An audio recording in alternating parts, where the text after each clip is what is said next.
Good evening, everyone. We'll be starting momentarily.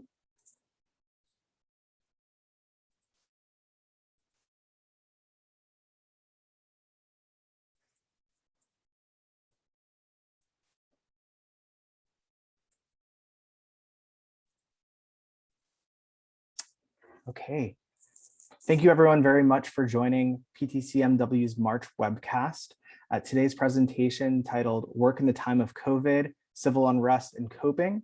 What have we learned from coaching data? We'll begin momentarily. And before I introduce our presenters and we get started, I'd just like to bring two things to everyone's attention. First, I will ask for everyone to hold any questions until the end of the presentation. Feel free to leverage the chat functionality to send in questions. And I will be monitoring that to make sure as many questions as possible are answered at the end of our time. And second, there is an optional networking session after the presentation. If you are able to stay with us from 6 to 7 p.m. Eastern Standard Time, we'll leverage the Zoom Breakouts feature to organize small groups, and we'll try to rotate 3 or 4 times every 15 minutes. And with that, I would like to introduce not only tonight's presenters, but also my friends and colleagues from BetterUp. Dr. Shauna Waters is BetterUp's Vice President of Alliance Solutions, where she works with ecosystem partners to amplify customer outcomes with evidence-based solutions. Dr. Erin Ita is an IO psychologist at BetterUp who has experience in the promotion of well-being. She's currently serving on the marketing team, and her current focus is to help organizations find, understand, and action on BetterUp's research and insights to make evidence-based decisions and transform lives through coaching. Dr. Evan Sinar is head of assessments at BetterUp, where he designs our strategic system of diagnostic whole person assessments centered on and fueling our model for personal transformation through guided behavior change. Evan and his team create developmental assessments to inform insight-rich coaching conversations, tailoring of personalized learning tracks, and optimize routes to employee flourishing. And Dr. Ali O'Malley is a solutions consultant specializing in the design and implementation of interventions to promote positive growth and development in employees and the organizations to which they belong. And with that, I will pass the baton over to Dr. Shauna Waters. Thank you, Shauna. Thanks so much, Mike. Well, we are really excited to be here with you today. We have a lot to share in our hour together. And we realize that many of you may not be familiar with BetterUp, so we're going to start there and give you an understanding of our data and why it provides a really unique lens into the impact that the last year has had on all of us. Then I'm going to hand it off to my colleagues, Evan and Aaron, who are going to show what the year looked like through our proprietary data sources and what we learned about the impact of coaching in times of crisis. And then finally, Ali is going to further describe that impact through storytelling, through case studies. All right, well, let's get started. So for those of you who don't know me, although I see a lot of familiar faces and names on today, so it's nice to be back with all of you. I came to coaching through a pretty unusual path. My IO training was far more I than O. And for example, I studied under Paul Sackett at the University of Minnesota, definitely not known for a strong coaching focus. And so there I specialized in fairness and bias and high stakes testing and in performance. I then spent over a decade at Humro and PDRI. So when I left my role as the Vice President of Research at SHRM in 2016 to join a coaching company that very few people, particularly IOs, had heard of, most of my friends and colleagues thought I was having a midlife crisis. So I'm excited to be here with you today to explain a little bit more about BetterUp and really that like now 3.5 years later, we have a pretty incredible roster of scientists on our staff, and even IOs outside of coaching and development have learned about BetterUp through Josh Bersin, through Adam Grant's Work Life podcasts, through Forbes, HBR, CNBC, and then you may have seen our big news yesterday about our newest colleague, Prince Harry. So I just want to set the stage for the research insights that we're going to share with you today by giving you a better understanding of what BetterUp is and why who we are gives us a really unique lens on what this last year was like for people. So just as really basic grounding, Mike, on the next slide, this is, at a very high level, what the product experience looks like for individuals like yourselves, people who we would call our members. So BetterUp combines evidence-based coaching with AI technology and behavioral science to give really personalized behavior change at scale. And we do this because we're trying to improve the well-being and adaptability and effectiveness of the workforce through both personal and professional growth. Now, as you can see, all of that is done through the convenience of your phone or also your web browser. But something that kind of gets lost in all of these product shots and the statistics that we're going to show you today is that when we're talking about personalized development, we're really talking about people.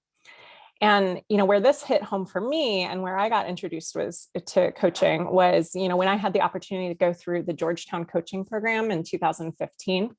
And I just found it to be totally transformational. So I went from sort of the I side skeptic to the O side, coaching advocate. And since then, I've been in this constant pursuit of ways to scale that impact to more people and to higher levels of analysis in the organization. So in case you have not personally experienced coaching, we wanted to share a testimonial from one of our members, and her name is Blue. So Mike, I'll ask you to play the video.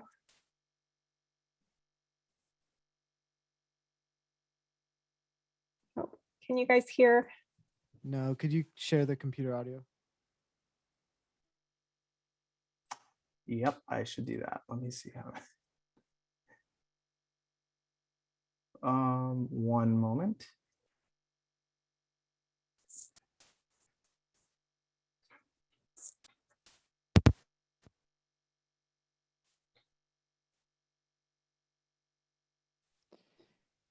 The person sharing screen. Yeah, there you go.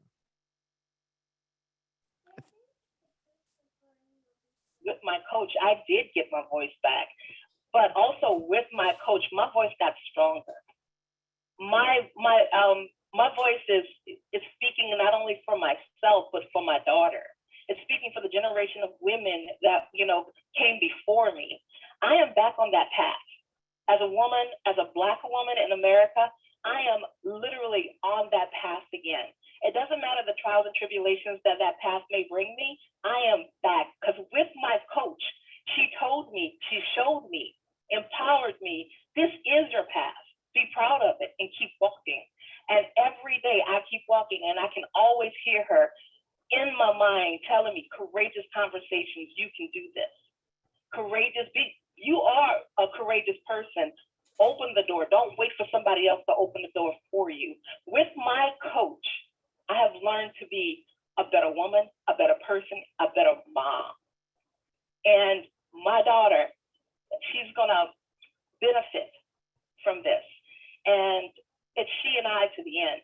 And with my coach, I know that I'm gonna achieve great things. I'm gonna get that TED Talk and you're invited. I love Blue. So, as you can see, coaching can have a really profound personal impact. And that's why it's so connected to our mission. So Mike, if you can put up the next slide. So our mission is to help people everywhere pursue their lives with greater clarity, purpose, and passion.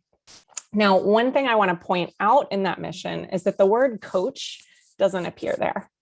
So in psychologist terms, if we're really going to look at the mission and what are we trying to do here at BetterUp, we would say that this is about self-actualization. So, from that perspective, us at PTC, we might say that psychology is really baked into the very fabric of BetterUp. But to be able to reach people everywhere and that personal, profound level that Blue so beautifully illustrated, you also need technology and data. So this is why I think that our founders, Eddie and Alexi, established a science board before they ever hired an employee, and why so many scientists are drawn to BetterUp. So how does this mission and science and data and technology that drives it show up in what we do? Well, we talk about BetterUp as one product, but really we're three platforms in one. So as you're seeing the insights from the data today, as my colleagues are sharing, this is where it's coming from. First, we have our member experience, and this is where our members can access assessments, individual and group coaching, personalized digital content and experience through their mobile device or web browser. And then in our second environment, we have our coach experience, and this is where our professional coaches communicate with members. They view goals and assessment results, they assign evidence-based content, and they see what company content and frameworks and objectives are really surrounding that member in their organizational setting. And then our third environment is for our enterprise customers, and they get that separate experience where they can manage their licenses and also get real-time analytics through our people analytics dashboard. So what does that do for us? Well, it means that a wealth of data is both required to fuel all of those experiences, but it's also captured by them. So Mike, on the next slide, all of these ecosystems were built using the best available science to inform things like how we select and match and develop our coaches, our measurement and our methodology, and also our member experience. But we're also able to advance our understanding and continue to build upon the science from the data that we're gathering. And we're going to argue that these data are different than what we typically get access to through employee sensing. And that's largely driven by the nature of the member experience, that experience that Blue described. It's human connection in a developmental context versus a performance context. BetterUp is an outside platform that provides hyper-personalized support in the context of a really trusting relationship with a professional coach that's really in service of that individual's growth. Okay, so these data are pretty unique, and that provides a lot of opportunities for scientists to add value at our company. So on the next slide, Mike, oh, I think there's one other, yeah, thanks. At this point in our company's history, over 10% of our company are doctoral trained scientists. And the disciplines represented include IO psychology, social psychology, clinical, cognitive, leadership and management, experimental, behavioral economics, neuroscience, counseling, psychiatry, adult development, positive psychology, and data science. And what's particularly interesting, I think, is that we do have BetterUp Labs, which is amazing, and Evan is here to represent that. But it's not the only place in our organization where we have scientists. And I think this is also, like, to me, a very valuable lesson for PTC members, is that we're sitting all over the company. Erin, as she shared, is sitting in marketing. Allie is one of our solutions consultants on the go-to-market team. I'm in our alliances, which is part of growth and strategy. So we're really even represented in sales. So I think that just gives you a lens on, again, the value that scientists can bring to these data-rich, evidence-based products. And then, as I mentioned, yes, we're lucky to have a bunch of incredible colleagues internally, but we also have an external science board that existed even before I did at BetterUp. Okay, so with that, we are very excited to get into the data and the insights. So Evan, I'm going to pass it over to you. Awesome, thanks, Shauna, and always a pleasure to follow Shauna. In many ways, I followed Shauna to do BetterUp, so someone I'd admired from afar and had the chance to work with personally. So a treat, as always, to work with you, and a treat to share these data. So yeah, I'm excited to dig in a little bit on the data side of things. And as we think about the context that really underlies coaching for our members, as we think about that sensing function that Shauna described, so the way that we sense and react to what our members are feeling, those inner life pressures through our coaches and our platform, the immense and continuing forces there. Obviously, that starts with the pandemic and the forces that we're seeing there. So this graphic shows some of the sensing that we've actually added into the platform. So you see this picking up just after the earliest phases of the pandemic. We actually have some data a little bit later which span a broader time frame. But drawing on that member base that Shauna described earlier, data collected on or through our platform. So as we look across that year, we did put some additional data tracking in place, put some new items in place for additional sensing, particularly around well-being. And we're using that to both understand and enhance our ability to act on those trends, help our coaches adapt our platform, be responsive to what we're seeing from these members. So we were really catching the earliest phases of what ultimately was unfortunately a decline in well-being for many. So we saw the trend there with the pandemic, and we see these more periodic trends and downward spikes, unfortunately, in most cases of well-being. And these are really these real-time, more transitory states. We'll shift gears in a minute or two to talk about some of the longer-term views of how someone works on and what they work on with their coach on the platform. But this represents some of that real-time sensing that we're seeing, and really a long and in many cases easily detoured from road for well-being recovery for these members. And we saw the progression there into November, some social unrest there associated with the election, some additional hope coming to well-being with the vaccine, and then the Capitol insurrection trending that back in the other direction. So this is that the more regular sensing that we build out. We also complement that, though, and this is a good, if you could transition to the next slide, Mike. We also complement that with what we're understanding behaviorally from our members. So as they're working with their coach, what are they actually devoting time in those coaching sessions for? So as they have a recurring cycle of conversations with their coach, where do they choose to spend their time? And this is entirely the member's agency, where they spend their time with the coach. And so we do see that well-being as a general theme. And again, we'll unpack that a little bit. Also, we're seeing a spike there. We're actually seeing a shift away from career development, although arguably that is a bit of a ticking time bomb. So as individuals are coming back to the workplace, and as we think about how organizations will meet that temporarily disrupted pressure around career development, but that's only a matter of time. So we're also thinking a bit forward here on what the absence of focus in the near term means for the longer term challenges that individuals and their organizations might face. So the next slide, this is where we go a level deeper into some of the behavioral data when we're tracking what exactly is a member spending time on with their coach. So again, these are coaching sessions that they really represent personal and professional development. It's not structured for the members, it's not assigned to the members, but it's chosen by them. So these are the members expressing their agency, what guidance and support they need at the point of time they need it. So this data splits apart 87 weeks of coaching session data and looks at how prevalent stress as a coaching topic was in this time period. And we have about 27 topics that we track against. So this is just one of the 27. And that one topic, as you can imagine, was a heavy focus for many. So it went from at its low about 1 in 22 coaching sessions to as high as 1 in 9 coaching sessions. So of all the possible topics someone could work on, these are some of the trends that we're seeing there with stress management. So if we go to the next slide, you can probably guess where some of these spikes were. This was a huge impact on many of the people that we worked with, where stress really spiked from a topic that was, again, that 1 in 20 or so sessions up to 1 in 9 or 1 in 8 sessions. So a much more prominent topic for many to focus on. If we go to the next slide, that speaks to some of the pressures that at least the US portion of our population was feeling and seeing around the election.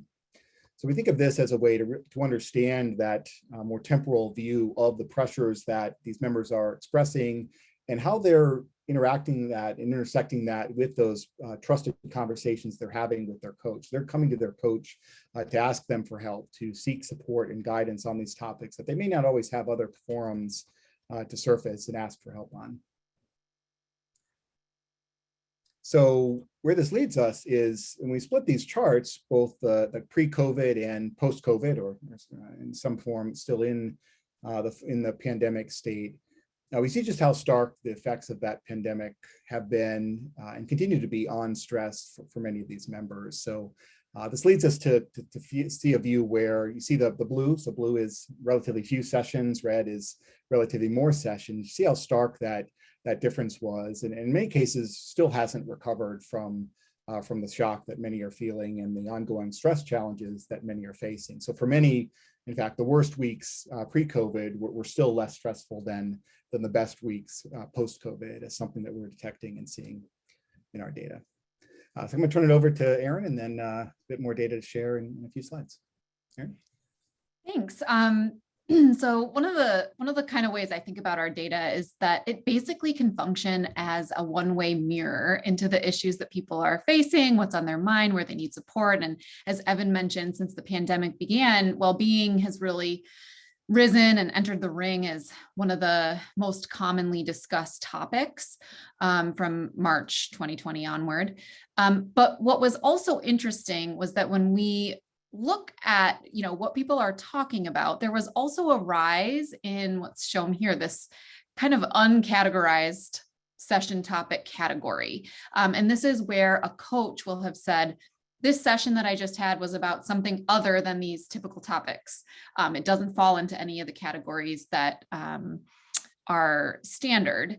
And so that accounted for about 30% of sessions. So that means that 30% of the time people were talking about other things, and coaches needed to provide anonymous, open-ended text descriptions to tell us what those coaching sessions were about. So there's two things about that I think are really interesting. One is that it may be a signal in general of kind of grasping for a broader breadth of support, that people are using coaching now more for a wider kind of swath of issues and topics. And secondly, I think it speaks to kind of the nimbleness that coachees really feel in that coachee-coach relationship to navigate a pretty wide range of issues. The other thing that's really cool about our data is that we can dial up the resolution even further and kind of double click on this other category to really understand the nuances of the topic trends over time.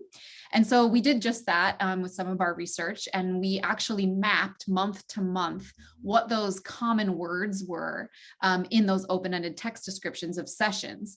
And that really illustrates sort of the precision and power of coaching over the last year. So Mike, you can go to the next slide.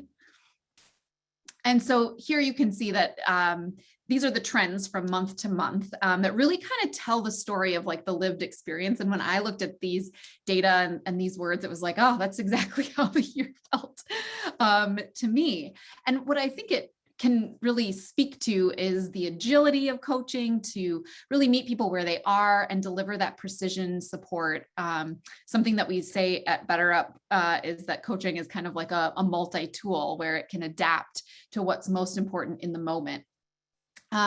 And so I'll just kind of briefly walk you through like this story. I won't spend too much time on this, but the year kind of started out like any other. In January, you can kind of see what those words were that people were talking about in those other categorized sessions. Diet came up, traveling, priorities, abundance, strengths. But then by March, sort of the crisis that we were all feeling dominated. COVID was in there. By April, people were commonly talking to their coach in a thematic way about death, about eulogies. And that just, when I saw that, that was just like, wow, it kind of took my breath away for a moment. But really, it's the power, the agility, and the trust in these coaching relationships that people have to talk about these things. And then, as the year unfolded into June, George Floyd riots, Black Lives Matter, by summer and fall, sort of there was like a period of sort of nonsensical words. And I think that really just sort of reflects kind of a sense making or a return to kind of the normalcy of the very personalized experience. But then collective patterns reemerged in November and December, talking about the abnormal holiday season, retrospection, the future. The election was also a topic that surfaced there, but not as prominently as you might have expected. I think there may be some sort of, professional boundary even in coaching around kind of political themed topic areas. And then what we're kind of seeing since, in 2021 is, a bit of a return more to the mix of the typical topics around like New Year, and the socio-political climate has also arisen. Things like DC, for Washington, DC, and Unrest appeared in January. So just kind of an interesting lens to look at our data and really see the story of the lived experience for people and see that unfold. Go to the next slide, Mike. And then another kind of cool lens that we have on our data is using our onboarding data. So these data come from members before they've had coaching. So this can kind of be thought of as a general survey of the population and their status quo before they have that professional support of the coach. And these are all self-reported assessments where they're just starting out. And what these data show here is that on the left-hand side, you can kind of see the aggregated pre-COVID scores across a variety of these behaviors, mindsets, and what we categorize as outcomes. And just for some orientation, 50 is the global benchmark. So you can kind of see where the general population that we serve sort of falls at onboarding on these variety of behavioral skills and mindsets. And then on the right-hand side, you can see the aggregated post-COVID scores. And what this, of course, is able to show us is some interesting patterns about how the general population has responded through the pandemic times. So just to kind of break it down a little bit, on the next slide, we can kind of just take a focused look at the leader in social behaviors we measure. And overall, people were self-assessing slightly higher than before the pandemic.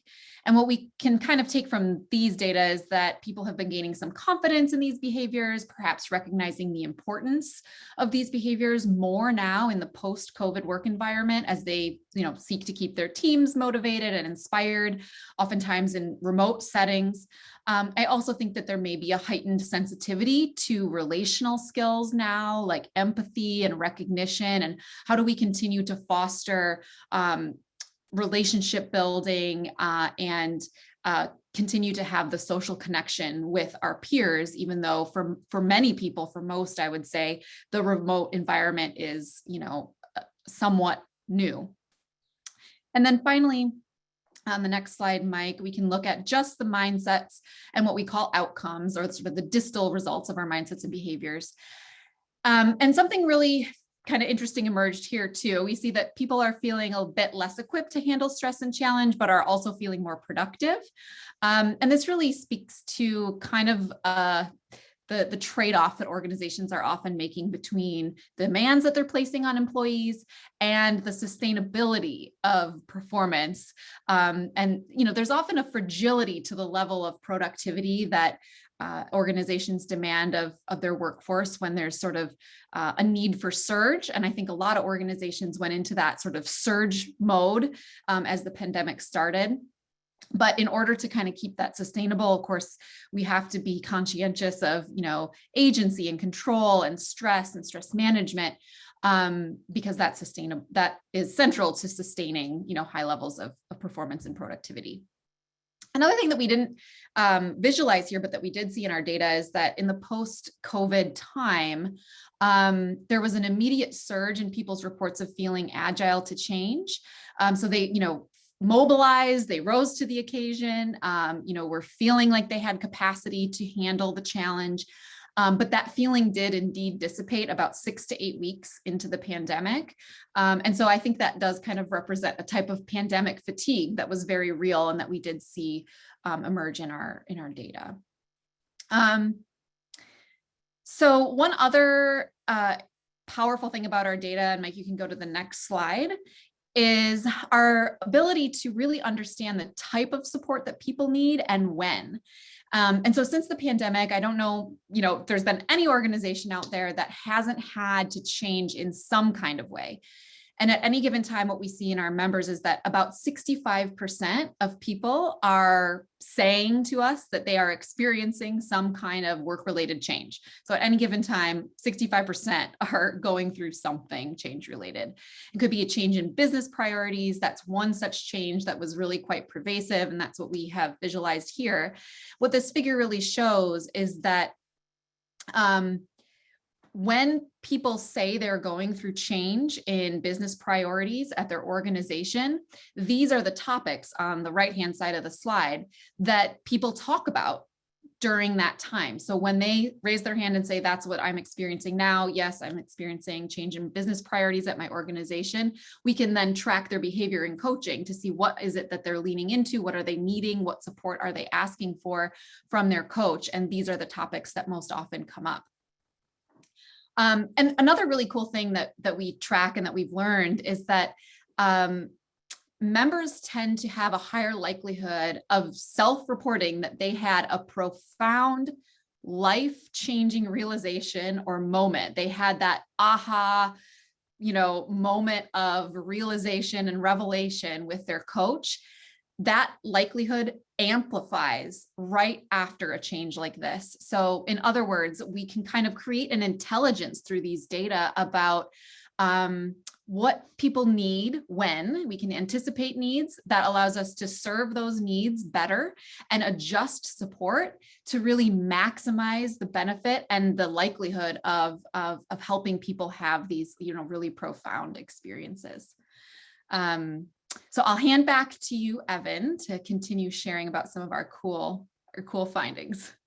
Cool, thanks, Erin. So another topic that we're very passionate about, you may have seen some other research that we've done on belonging. So shifting gears just a little bit and focusing on what are the drivers of belonging at this individual level, and if or how those have changed over the course of this time period over this past year. So this is one of the key outcomes we're tracking against, among others, belonging. So the state of feeling included, feeling part of a group that accepts, likes, and cares for you, if or how that's changed in terms of those underlying factors that are impacting their state and perception of belonging. This is a key concept for society historically, and increasingly for the workplace. And we wanted to overlay these pandemic forces to see how these changes, and if they have, altered the drivers of belonging for individuals. So we have seen that the high sense of belonging is predicted by a specific set of individual skills, but not entirely the same mix of skills over time. And if you go to the next slide, this will dig into this a little bit more. So our first observation was in the continued strong relevance of social connection. So higher, the expanded view of this meant that it was a higher priority driver against these outcomes. So social connection remained high, both prior to and after COVID-19. And Mike, if you go to the next slide, the animation, the next slide is a static version, so we'll do that. So social connection remained a top driver both before and after the pandemic's onset. And where we saw the order shift was actually a surge in importance for self-compassion, while emotional regulation actually became a bit less consequential for belonging in particular, or at least relatively so. So we saw that after COVID-19, after the onset, it was a bit less about regulating your emotions in front of others, those lower fidelity interactions that we're now so familiar with, lower than usual, but more about avoiding self-criticism and taking steps for self-care. We saw that as the actual stronger contributor to this sense of authentic belonging in an organization. Authenticity itself, it did become slightly less critical as a relative driver of belonging. Now that's not the case for all outcomes. We do see authenticity as a strong driver of several of the other outcomes we track, like resilience, for example, also engagement. And relationship building actually became the top driver after COVID. So important pre-COVID, but even more critical post-COVID onset. And I think another implication of this is also something to build awareness of and build readiness of as more and more individuals and organizations reformulate into this post-COVID workplace, so either in-person or hybrid workplace. Of course, we'll be tracking this as well. Do we see this shift back to the prior COVID state, or do we see some continuity in some of these drivers and how they've changed, or do they stay changed? Do they continue to? Does there continue to be a higher emphasis on self-compassion, for example, in relationship building? So that's something that we'll continue to build into our research program over time. So if you go to the next slide, so we've also looked at a set of conditions under which members get the most out of coaching. So this is really coaching executed well, and it's really important to note that these are main effects for these outcomes. There are main effects for these outcomes. So this is, and Shauna referenced a few of these earlier. So these are a few examples where we're actually seeing this accelerating effect of growth through our research. So incremental impact, even stronger for the outcomes at the top in the circles when the factors below are in place. So as a few representative instances of this, so for purpose and meaning, we see that this grows much more. Individuals improve even more in this than they do normally when the supportive team and group environment is in place. The manager is involved, the manager is supportive of growth. The manager is not seen as an obstacle to growth, which can often be the case. And often, of course, the managers themselves are receiving coaching, so that helps build out this developmental ecosystem even more. The learning and feedback climate. So do organizations frame failure as learning? Are they taking that approach to that facet of psychological safety? Do they have a feedback culture within the team? And when those are the case, we see a heightened impact on including others as an example. And there's a flywheel there as well, because we do see that the coaching culture, such as the feedback climate, learning from failure, that in itself also improves alongside coaching. So you also see that cycle continuing. And then as Shauna mentioned, we think a lot in design around this idea that there's this blended human and digital experience that members are going through. So there is a human coach, but there's also an ongoing platform that's available to them. So this speaks to individuals that have had really a similarly positive and satisfying and engaging experience across both forms of that human and digital interaction, the coaching and the platform, high satisfaction with the app and resources. So if you think about these two forms of development, support and guidance, so your one-on-one or in some cases on-demand coach, as well as the platform resources. So when individuals are similarly satisfied here, they're really working in concert. We see that amplifying effect on growth, and with productivity, a key example of where we're seeing this the most. So I'm going to actually turn back to an slightly altered view of some of the data we looked at earlier, because now we're actually going to split the distribution by those high and low in resilience. This has been a key concept for us, key concept for many, thinking about the concept of resilience and how do we understand it, and how do we really see how this plays out for those that are experiencing different forms of stress. This is another form of that sensing of stress as an employee need, and then pairing that with data when and on what members are seeking guidance directly from their coach. And we really think of this as almost a visual representation of resilience. So what does this truly look like across our population? So this is about connecting our psychometric assessment data on resilience to that more behavioral data about their coaching session. So this top track, these are those that have high resilience. So these are people that are just coming into coaching. So and their progression over time, I'll show in a minute how the individuals actually move between these tracks. So we see that they experience this spike of stress need in that COVID time period. But so the blue is relatively low and stress as a focus. You see them often bouncing back. And again, you're really seeing the bouncing back component of resilience powerfully for those individuals that are high in resilience. However, for those low and lower in resilience, their lead up to the COVID time period, more spotty here. You see a few blues, a few reds mixed in. After COVID, though, you see almost a continual thread of red, which essentially means a lot of stress, a lot of pressure that they're feeling and facing. So that's what we're seeing as that manifestation of how resilience looks in our data, and how that reflects both how they're experiencing stress, but then how quickly they're bouncing back and regaining their footing and focus after that.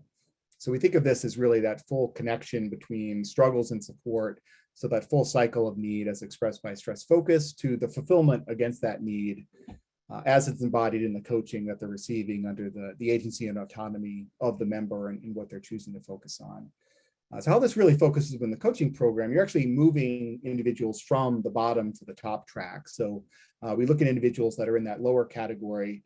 They're growing 91% against resilience for those who start low, because when they start low, that becomes a focus for their coach and how they're interacting with them, and then they're able to see an improved gain. So you're actually moving them up to that higher track over time. So there's this cycle where we're understanding the resilience, the coach is orienting attention to that, and then they're gaining the resilience that allows them to bounce back more quickly after high stress events such as the pandemic. All right, so I think we're turning over to Ellie. Fantastic. Thanks so much, Evan. Mike, let's hop to the next slide. We heard Evan seed this idea of the distinction between human intervention and a digitally based intervention. And before I talk more specifically about how one of our partners supported their employees through the pandemic and beyond, I wanted to introduce you to how we establish who in an organization needs a particular development experience. And as a solution consultant, I'm incredibly grateful to have some support in making determinations about who needs what and when. And so the idea here is an algorithm that we've been using at BetterUp called Identify AI. And what it does is upon onboarding, a baseline assessment experience is completed, and then employees are triaged into specific development experiences. At the time that I worked with the partner I'll share more details with you about, who happens to be the organization Chevron, our offerings were based on a one-to-one coaching experience that my colleagues have told you a great deal about the data that surrounds that one-to-one coaching experience and the change it enables in people, well-being and beyond. We also offer a group coaching experience, which is still a human-guided intervention, but a one-to-many intervention. And so it's helpful to be able to understand who needs one-to-one versus group. And I'll talk more about how that unfolded at Chevron. And we can talk more specifically about questions here during the Q&A period in just a moment. Mike, let's go forward one more. And Chevron, like so many organizations in 2020, was faced with tremendous amounts of change in the industry that they operate in. And they were also internally experiencing a shift in how they approached performance management, shifting from a process of just a couple very formal performance conversations a year to wanting to have more fluid, ongoing, continuous feedback, something that so many of us know, so many organizations aspire to do. And so we were brought in to equip every supervisor at Chevron with the ability to fulfill that vision of being better at giving feedback. And yet they weren't able to offer one-to-one coaching to every one of their 6,000 plus supervisors. So we used the aforementioned Identify AI algorithm to distribute supervisors into group-based coaching experiences, very much focused on feedback versus a deeper intervention where a person worked with a chosen coach based upon their needs, their readiness, their goals, their motivations. Mike, let's go forward one more. This slide is a glimpse at that group-based coaching experience and how it unfolded over time at Chevron.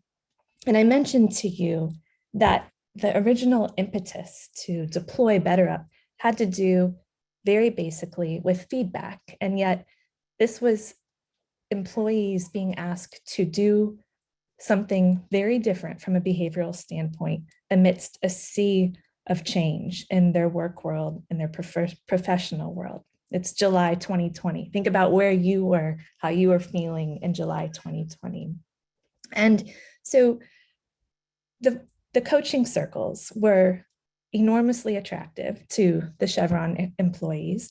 And we also then rolled out a resilience-based coaching circle, recognizing what was happening in the world at large. And Evan talked about resilience and what an important outcome it has been for us to understand and enable. And then what was quite interesting is that over time, the needs within Chevron evolved beyond feedback, beyond resilience. It's not that they didn't continue to be important. It's just that a broader set of concerns emerged as the business continued to navigate a challenging year. And so we evolved our group coaching circle offerings to include peak productivity and navigating change. And what was really remarkable is what the pull of these coaching experiences was amidst these employees having tremendous demands placed upon them at work and on the personal front, We saw a number of them registering for multiple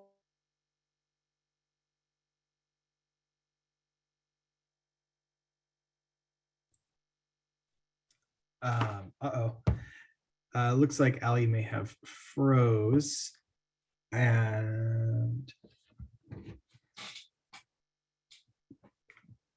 not quite sure that I can pick up the Chevron story for her.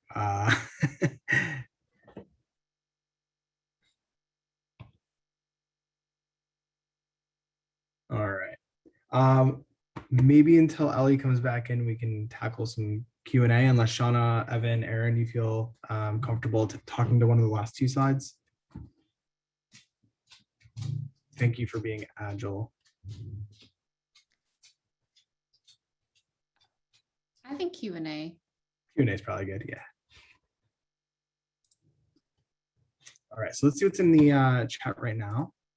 And these slides will be PDF'd and shared out later.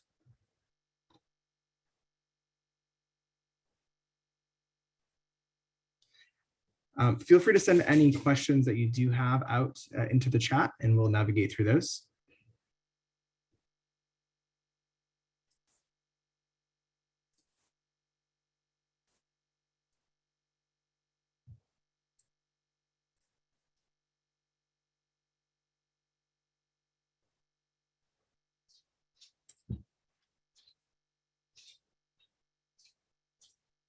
And we have a question from Sharon. Really enjoyed hearing about this program. Do you distinguish between macro and micro worries?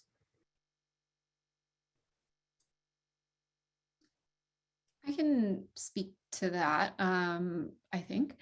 So perhaps this is coming up from kind of the topic tagging and how we are able to get a lens on what people tend to be using coaching for, what they're talking about, the things that are of concern for them at the time.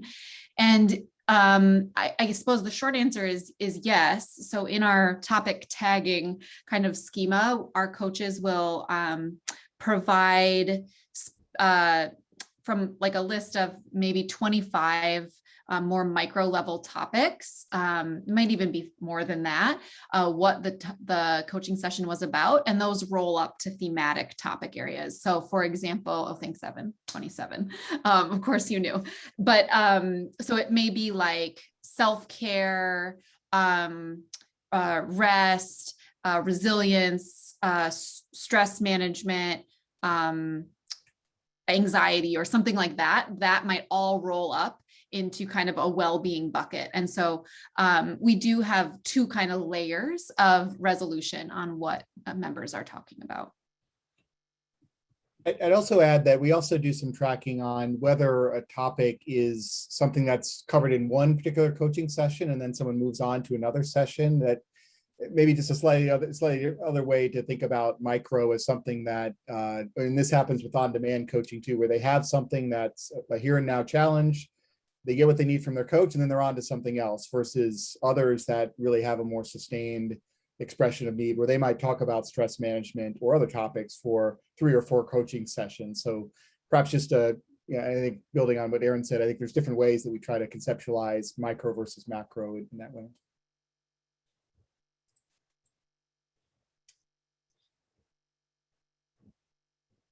It looks like we have Ellie back on the line after experiencing a power outage, ironically, while she was speaking about it, as she said. Ellie, would you like us to dive back into the slides? We can still take questions in the chat as we go back through. Would love to wrap that up if you're able to. Sure, happy to. Quite Share. sorry about that. It's a perfect representation of 2020 in review yet again. Yeah, indeed. Good thing I've been working on my emotional regulation. Let me share this really quickly. 1 second.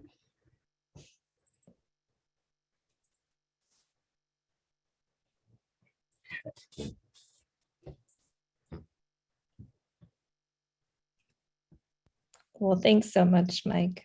Appreciate everyone's support and flexibility.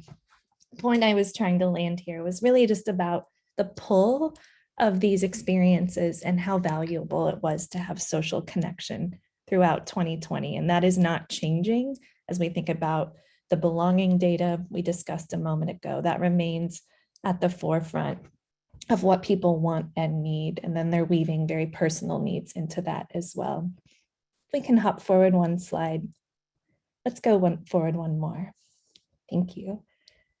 Appreciate it. I wanted to give you some visibility in terms of how we think about, for those receiving coaching, how we track behavior change. And this is a within organization view. This is a portion of the Chevron population, those supervisors receiving one-to-one coaching. And if you hone in on the distributions in the middle here, let me orient you. So we've got two distributions. The one at left, the darker purple color, that reflects the standing of the Chevron supervisor population when they onboarded to the platform. And we then see, if we put our gaze down to the bottom, a series of dots. Each of those dots represents one Chevron supervisor. And if we think about breaking that distribution into three segments, low, medium, and high, we see that naturally there's a spectrum of baseline standing. And then if we think about what happens over time, what we're noticing is that resilience fundamentally changes in the population of supervisors here. So quite literally, that distribution shifts notably to the right. And what that means from a quantitative standpoint is an 11% gain in resilience. But more critically, we see 75% fewer supervisors being low in resilience and nearly 2 times as many supervisors being high in resilience as they experienced a coaching intervention. So I offer that just to demonstrate how we're understanding distributional shifts in populations of employees, and then feeding that into what does that mean in terms of organizational impact. If we go forward one more slide, and then take one of those dots, I'd love to share a very brief story with you to highlight that transformation experience that unfolded over a few months in a very difficult year of a person embedded in an organization being asked to be better at feedback, and organizations that having significant industry challenges. And so at the start of this experience, we hear this supervisor saying, strong start, had a very open conversation, and I feel trust and rapport with my coach. And then additional qualitative data revealed how this person, they're reflecting on what their coach is changing in them, what is being unlocked. And they're talking about digging deeper into their strengths and their developmental needs, looking at how to handle emotions better and listening more without being judgmental. Remember that this was originally about feedback. And so we tend to focus on feedback as being about what we say, but in that dynamic, it's so important how we listen. And then we also are capturing data from coaches, and you've heard some about that from Shauna, Evan, and Aaron. And coaches weigh in on what they're seeing change in the members they're supporting. And so a coach is saying that this members learn new strategies to better manage emotions under pressure and during conflict. And that helps them have a differential impact in their relationships with colleagues. Again, the spirit of better listening, they're stepping back and listening before offering opinions. And then as they are reflecting upon their behavior change, and at BetterUp, we fundamentally believe in the power of reflection. This is not at BetterUp, it's in the world of science at large, that we need to reflect in order for behavior to be sustainable, for that change to take hold. They're saying, I listen more, I allow people to speak their minds, I ask more questions before providing solutions. And this spills over to my team so they can create solutions for themselves. I better plan my work, set up time to discuss with my team to hear them out. So that's better feedback in action. And I'll leave with just one final slide, speak to it very quickly so we can hop back to Q&A. I just wanted to show you a perspective that we've taken in recent months when we began tracking employees, a number of employees, some receiving coaching, some not, and observing substantially different outcomes on resilience, which we've talked a lot about today, and productivity, which we've talked a bit about today.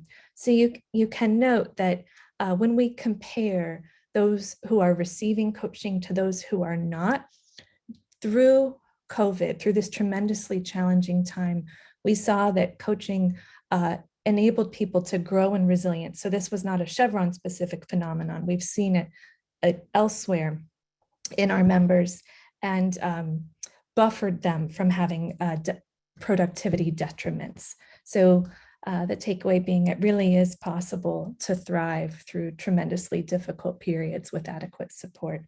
Thanks for giving me the opportunity to convey that, Mike, and back to Q&A. Yeah, Mike, I saw a question just about the assessments. I can speak to that. Great.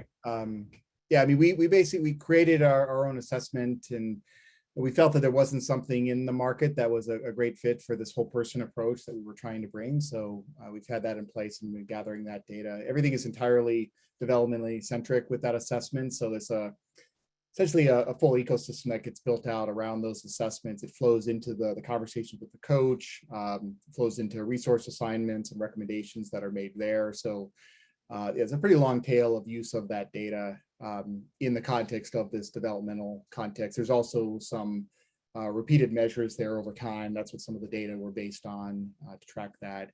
But yeah, Shauna or Aaron or Mike or Ellie, anything you'd add on that?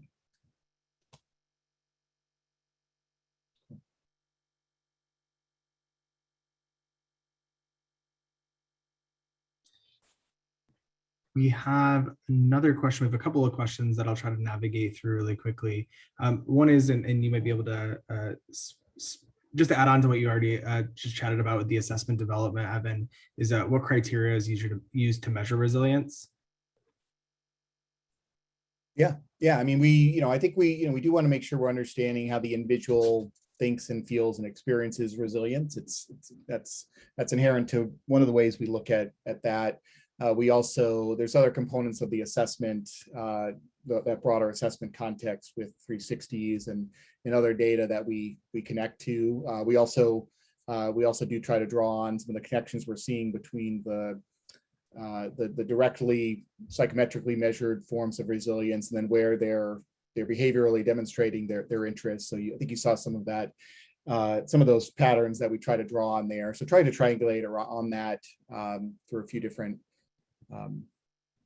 forms of measurement. We do think of resilience in this case as an outcome. So we look at something, we look at what the mindsets and behaviors are that feed up into resilience, and then we measure it accordingly, but then also triangulate on that through some other forms of assessment and data, both self and other reported. Thanks, Evan.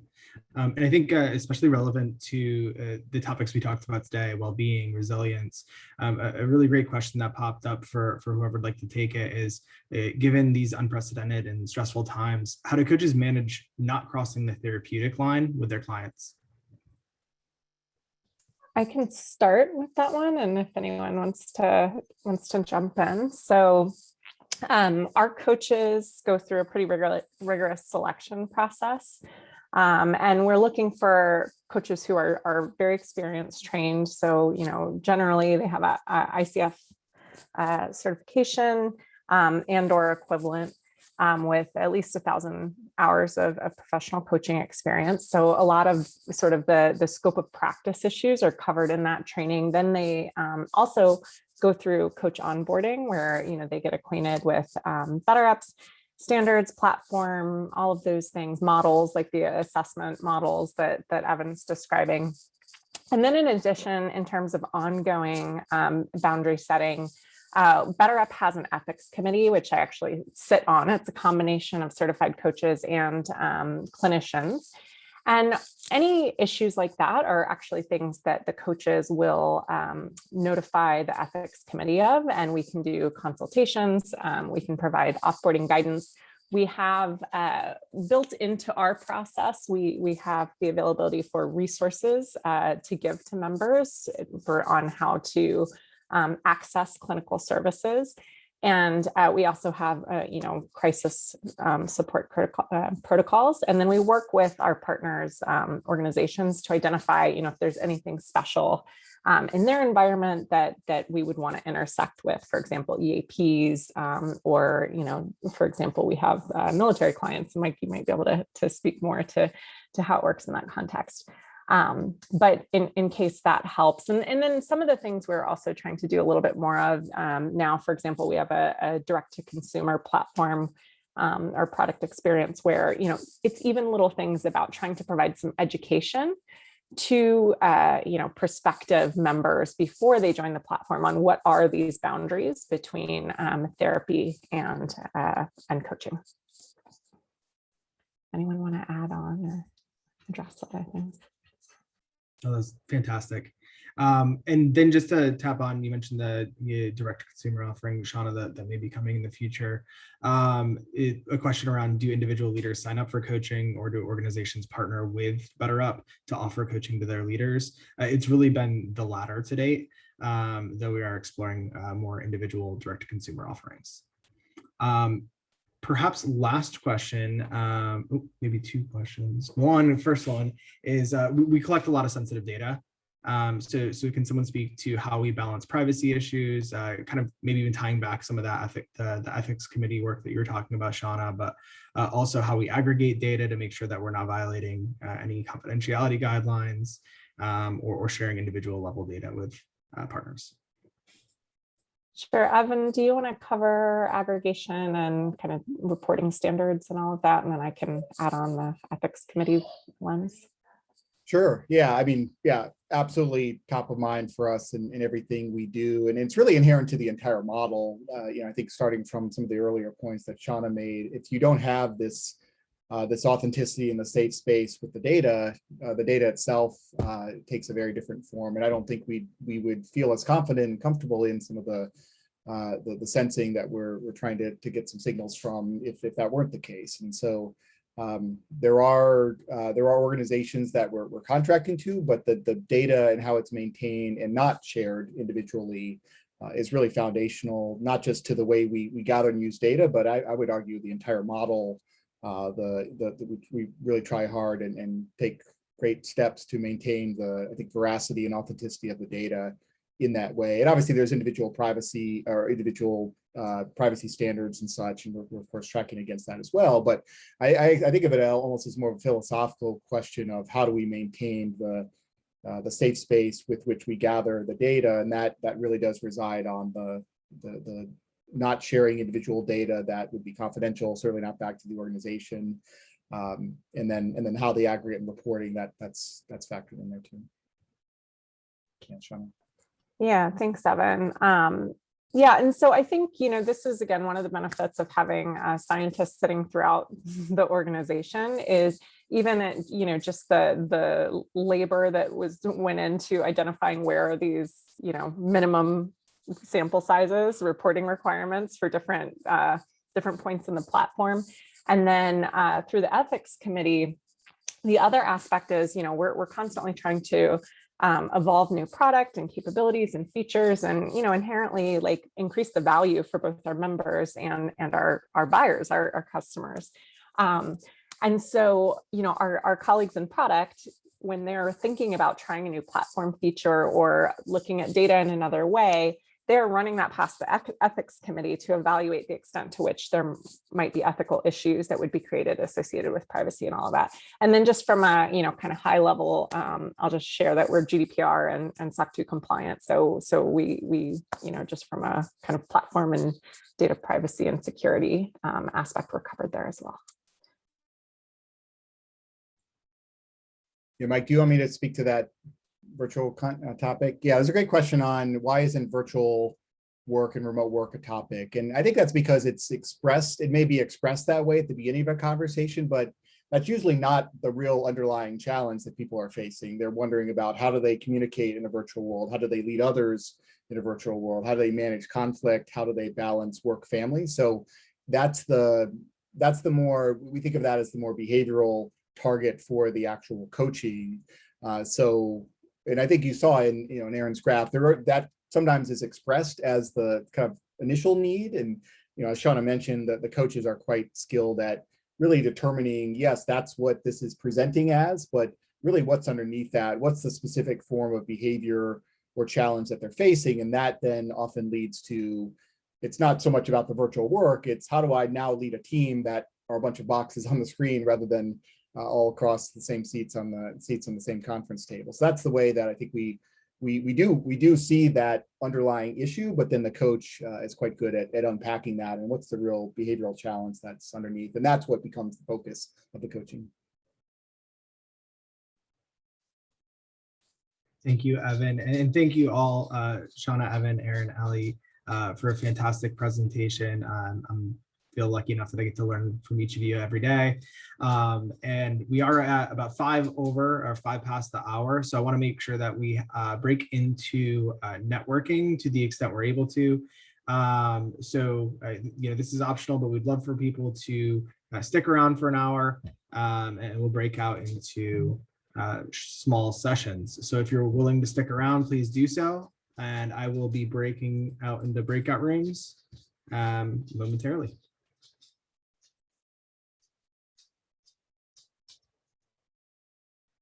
These will be random, and we'll switch out about every 15 minutes or so to the top of the hour.